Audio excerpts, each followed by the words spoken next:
This is a community-supported legal education channel. Find out how you can support our mission at the links in the description below. Hello everyone, I'm Leonard French, your favorite copyright attorney. I am a little bit sick, so I apologize for my voice and the sort of low quality and haphazard nature of this video, but I wanted to bring you a bit of schadenfreude out of the Northern District of California.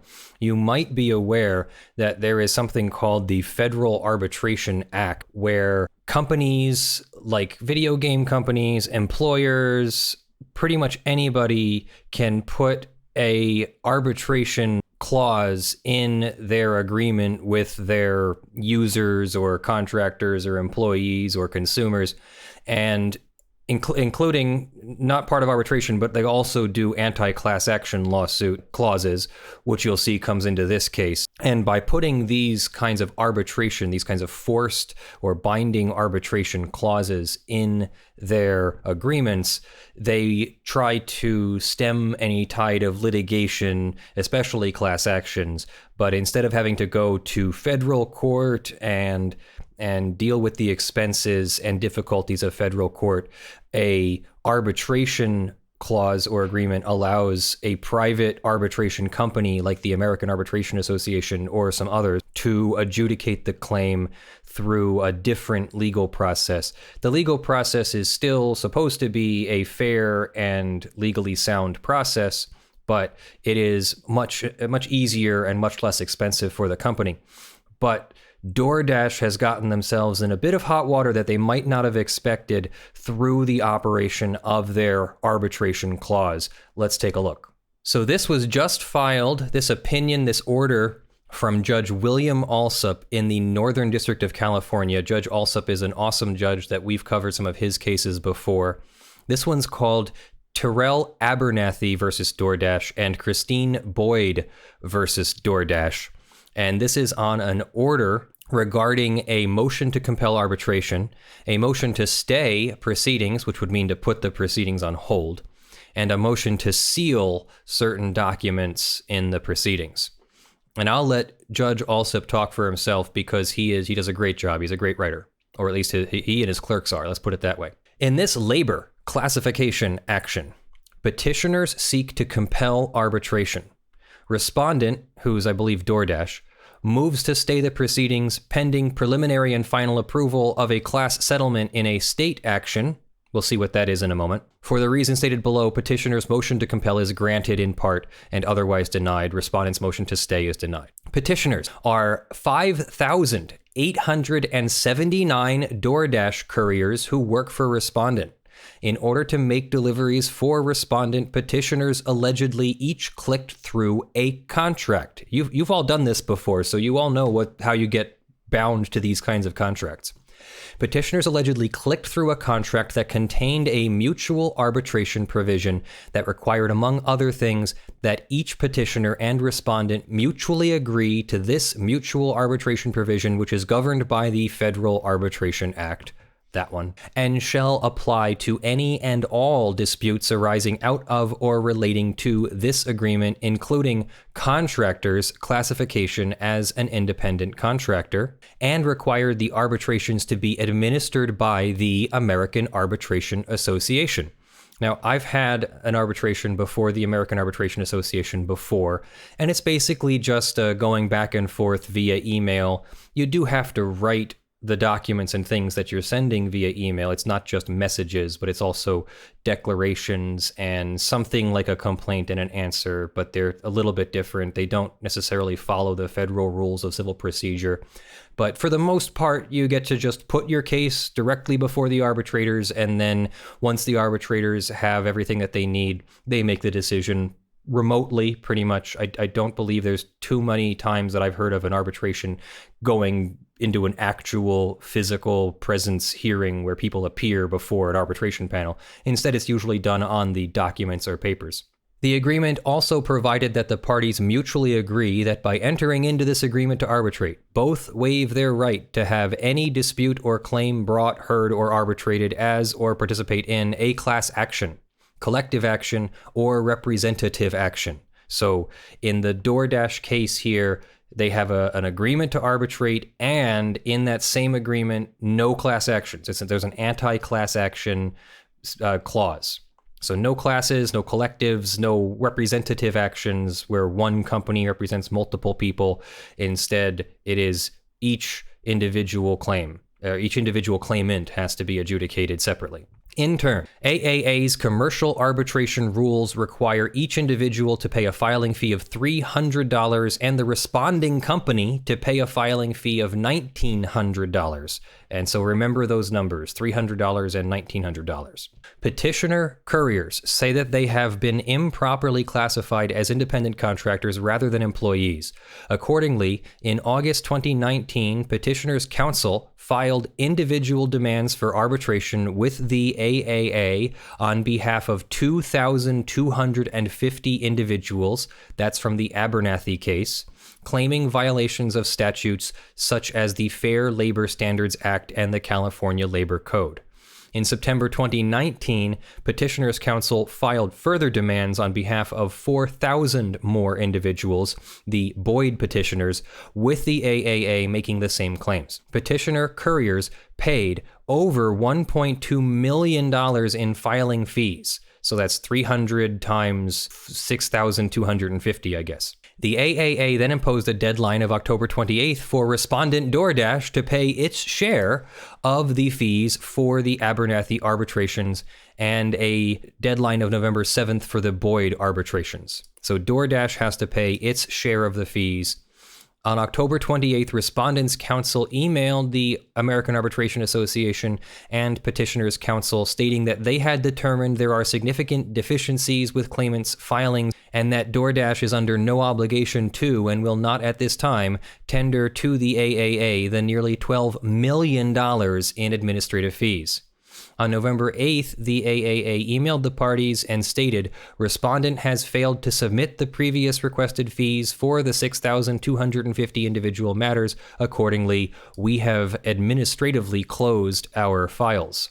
On November 15th, petitioner couriers commenced this action, which is this lawsuit that we're looking at right now, to compel arbitration for the Abernathy petitioners and moved for a temporary restraining order a few days later. On November 19th, additional petitioners sought to compel arbitration for the Boyd case. Respondent then removed the Boyd action here, so it was from California and to federal court, which is something that you can do if you feel like a case needs the subject matter jurisdiction of the federal court, and it would be better handled there in federal court, in this case because they need to compel the federal arbitration law. So you go to federal court. And so it wound up before the undersigned judge, Judge William Alsop.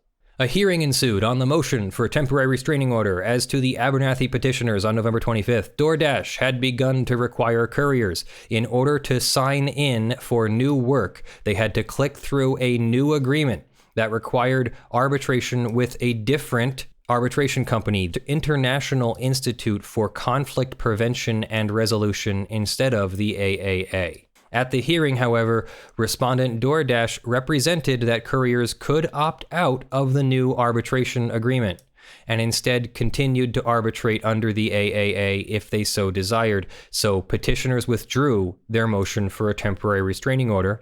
Meanwhile, in 2018, some couriers had filed a class action in the Superior Court of California, County of San Francisco, alleging that Respondent had willfully misclassified its couriers.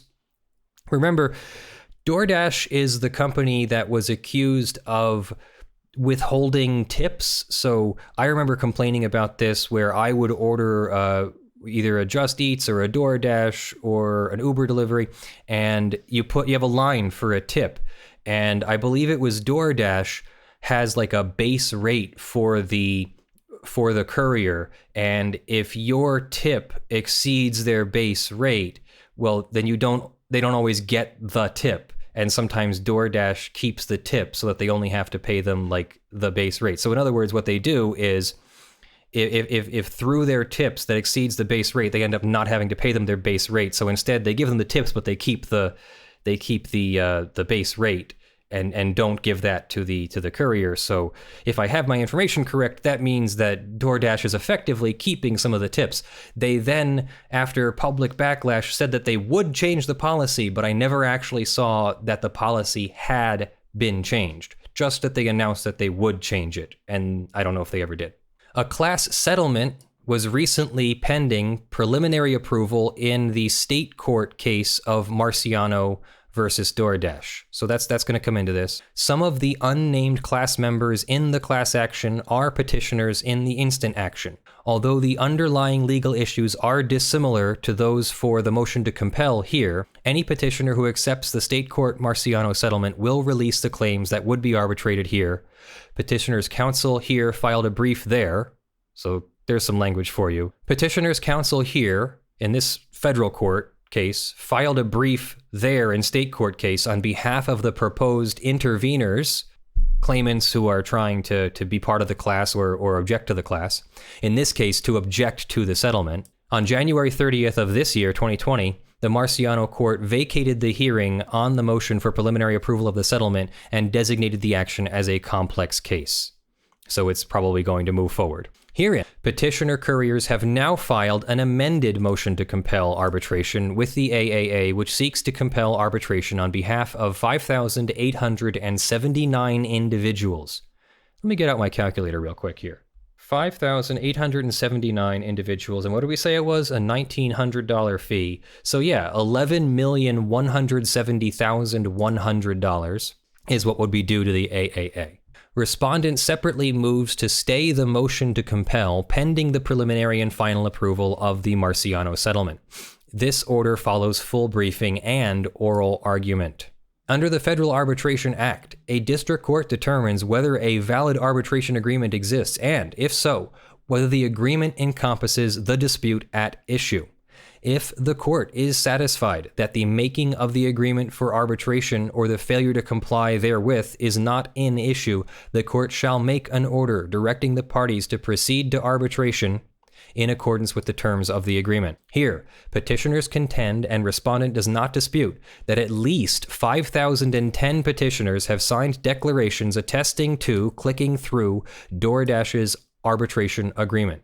As stated above, the agreement provides that the parties mutually agree to this mutual arbitration provision, which is governed by the Federal Arbitration Act, and shall apply to any and all disputes arising out of or relating to this agreement, including contractor's classification as an independent contractor.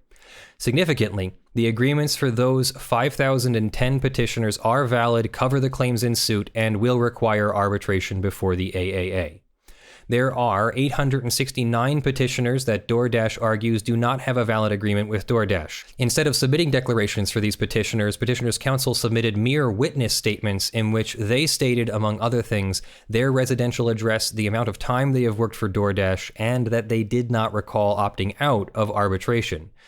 The November order, however, specifically asked petitioners to provide a declaration setting forth the identifying information he or she used to register with Doordash, and at least referencing in an ascertainable way the specific arbitration he or she clicked through. The submitted witness statements do not provide such information, and without them, this order cannot conclude that an arbitration agreement exists as to those petitioners. So that's 869 people out.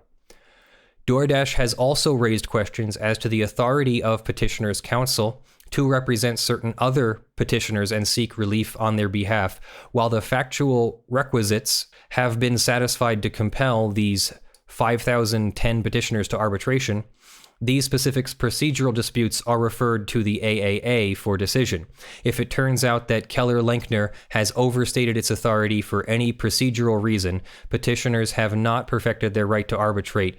This order imposes on Keller-Lenkner a requirement to fully reimburse Doordash for all of the arbitration fees and attorney's fees and expenses incurred by Doordash in defending the arbitration, and the arbitrator shall so award them. Wow, so Keller-Lenkner has better be careful that it hasn't overstated its authority, or it owes $11 million. The motion to compel arbitration is granted, as to the 5,010 petitioners who submitted declarations. Doordash is ordered to immediately commence AAA arbitration with these petitioners. The motion is denied as to the 869. So going back to my calculator here, if it is $1,900 times 5,010 petitioners, they owe the American Arbitration Association $9.5 million. Petitioner couriers have further requested that respondent pay all attorneys' fees and costs related to the arbitration under California Senate Bill 707, which took effect on January 1st, 2020. Now that's important because remember we had a whole bunch of dates in there that were before January 1st, 2020. The law states, in relevant part, in an employment or consumer arbitration that requires either expressly or through application of state or federal law or the rules of the arbitration administrator, the drafting party to pay certain fees and costs before the arbitration can proceed. If the fees or costs to initiate an arbitration proceeding are not paid within 30 days after the due date, the drafting party is in material breach. So the drafting party would be the party that drafted the arbitration agreement, so Doordash, is in default of the arbitration and waives its right to compel arbitration.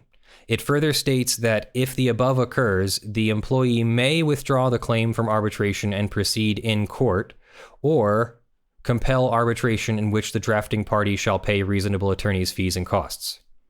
The law also states the court shall impose a monetary sanction against a drafting party that materially breaches an arbitration agreement pursuant to a subdivision of the law by ordering the drafting party to pay the reasonable expenses, including attorney's fees and costs, incurred by the employee or consumer as a result of the material breach.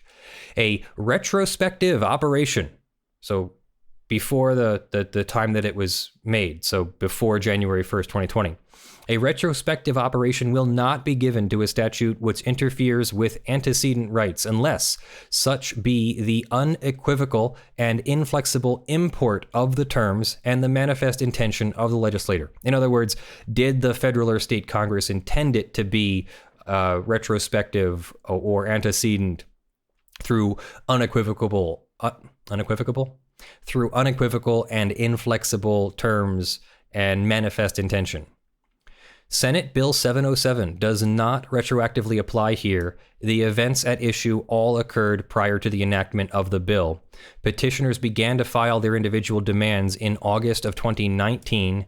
Following respondents' failure to pay the necessary fees, the AAA closed all of the petitioners' files in November of 2019. The underlying demands for arbitration and corresponding fee payment requirements are thus not currently pending before the AAA. The petitioner's request for relief under California Senate Bill 707 is denied.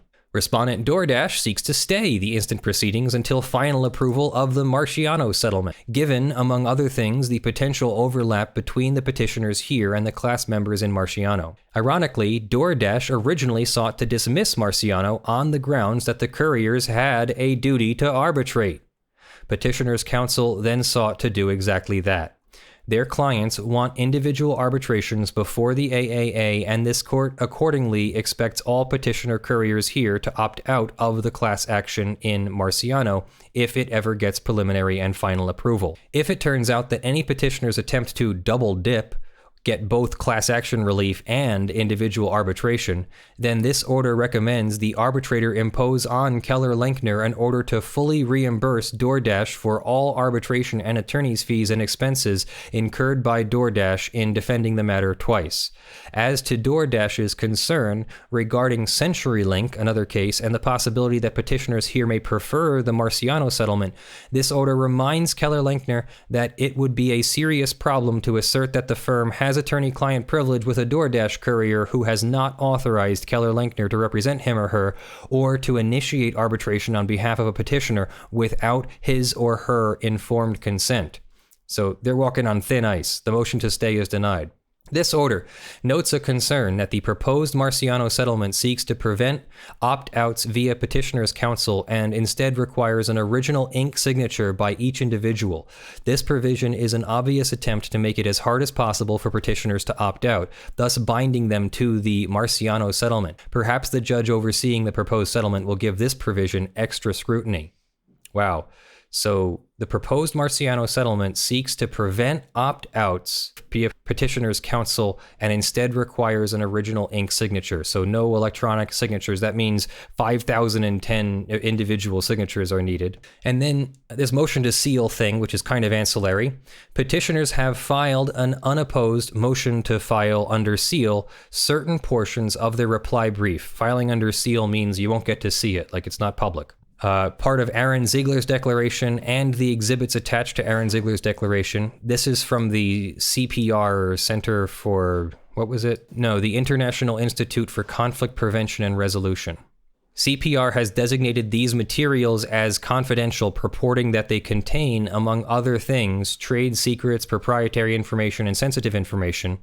The materials sought to be sealed here all relate to email communications between CPR and Respondents' Counsel Gibson Dunn in 2019. In short, the emails track the following events. In May 2019, Gibson Dunn reached out to CPR to discuss issues Doordash was having with filing fees for mass arbitrations and to find a solution to prevent an abusive process.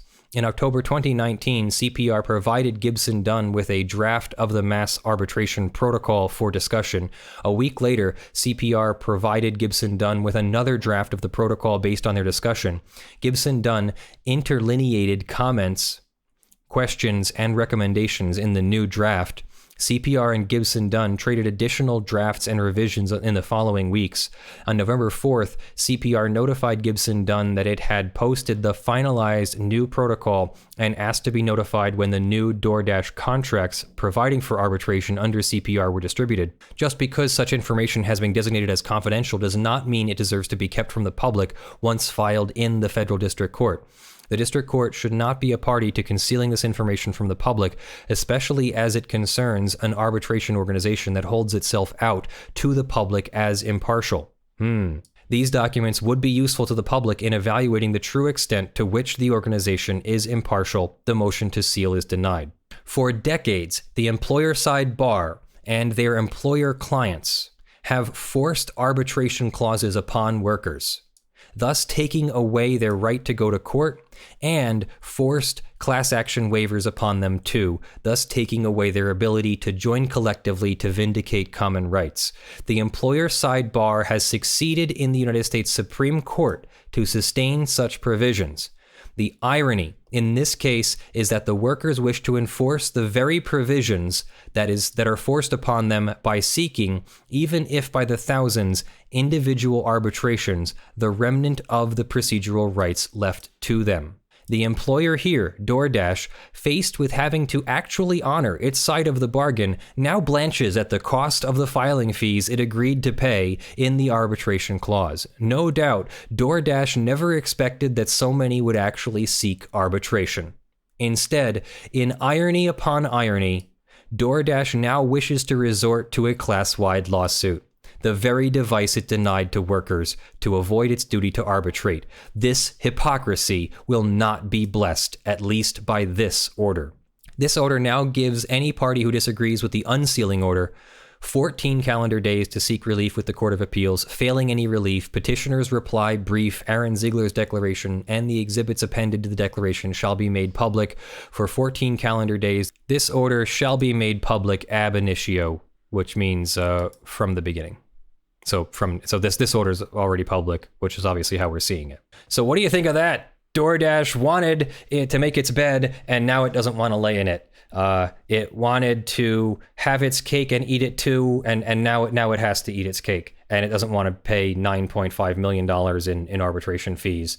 Oh well, it has to. So them's the breaks. You know, he was right to compel the arbitration, but he has some warnings in there as well about making sure that the law firm representing the couriers is actually allowed to represent them, and that they aren't making it hard to opt out of the competing settlement agreement, if I understood it correctly. Yeah, I don't know if it's that they're making it harder. I think there was an order in here about not double dipping, so making sure that they don't participate in the state court settlement and then also seek an arbitration, an individual arbitration before the AAA or CPR. I also wonder, does that mean that each courier had to pay the fee to the arbitration Yeah, it said up here in the organization? beginning that the individual couriers paid a collective $1.2 million, which if I divide $1.2 million by 300, that was 4,000 arbitrations. If the arbitration organization administratively closed the cases because Doordash didn't pay, do they then have to refund the couriers, or do the couriers lose their money? I don't know. I don't know if that money gets refunded. And I mean, think of the American Arbitration Association would have to go through and like click refund on 4,000 different transactions. Yeah, it was 4,000. It was 4,000 here. So yeah, I don't see how the American Arbitration Association could keep the filing fees if it then closed the files, or maybe the files are only administratively closed and can be reopened when Doordash finally pays the fee. I don't know. But that's really interesting. And a bit of schadenfreude, a bit of irony. Was that maybe like dripping with irony that Doordash wanted to limit their liability by forcing arbitration, and then it turns out that by having this contract or this clause in their contract that they not only can't do one class action and get it over with for one court case, but they have to go through at least 5,010 individual court cases.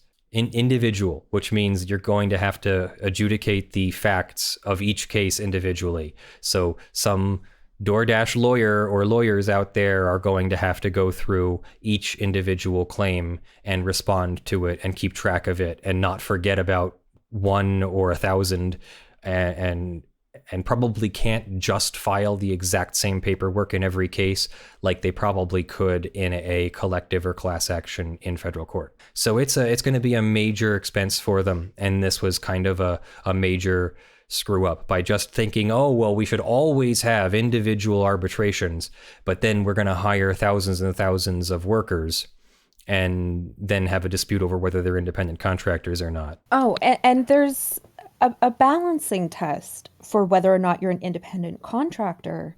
And so I could see at least some of the people being able to present enough evidence that once everything is balanced out, they're an employee, and then other people might not have that evidence. Yeah. And so you could get a mix where some are employees and some are contractors, even though they all signed the same contract. It would be a mess.